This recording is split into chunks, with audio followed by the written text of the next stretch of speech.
So ayun, isang magandang hapon at gabi.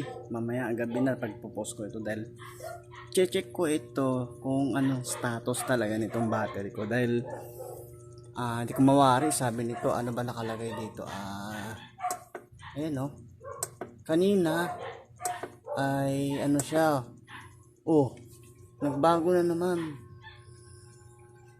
Ba't kanina ano lang 100% yun.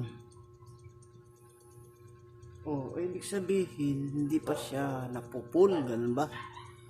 Kasi kanina full naman yung wala na kasi yung ano yan, yung sinag ng araw kaya hindi na siya nag-charge dahil madilim na.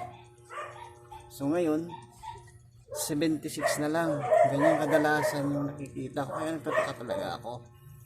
Kahit nakagamit na ng hapon, ng kung ano-ano, laba, ilaw, electric pa. Maghapon po talaga yan.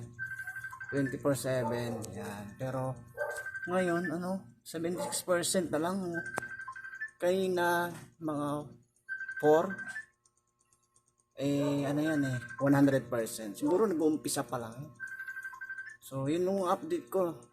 76% na lang talaga siya.